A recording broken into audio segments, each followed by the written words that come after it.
வாங்க, என்ன வேணும்? லேடிஸ் பர்ஸ் ஒன்று கொடுங்க. இந்த மாதிரி பர்ஸ் ஓகேவாமா? நல்லா இருக்கே, அதுவே கொடுங்க.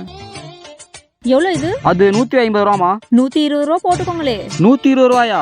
அதெல்லாம் கட்டாதுமா. வேணா ஒரு 10 ரூபா குறைச்சிக்கோங்க. 140 ரூபா கொடுங்க. சரி, உங்களுக்கு வேணா எனக்கு வேணாம், ஒரு 130 ரூபா போட்டுக்கோங்க. இல்லம்மா, 140 ரூபாய்க்கு 1 ரூபா கூட குறைக்க மாட்டேன். நீங்க சொன்னதுல இருந்து 10 ரூபா தான் குறைச்சி கேட்கறேன். 10 ரூபா வச்சுட்டு கோட்டையா கட்ட போறீங்க?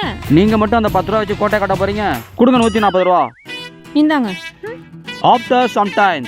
எனக்கு இந்த பர்ஸ் வேணா, இதே மாதிரி வேற பர்ஸ் கொடுங்க. ஏமா, பேரம் பேசி வாங்கிட்டு போனீங்க, திரும்ப வந்து இந்த பர்ஸ் வேணா வேற பர்ஸ் கொடுக்குறீங்க?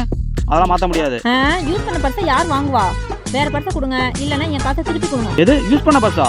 திருப்பி தர காரணம் தெரியுங்களா? அதுக்கெல்லாம் வாய்ப்பே கிடையாது. என்னது திருப்பி தர காரணம் தேரனா?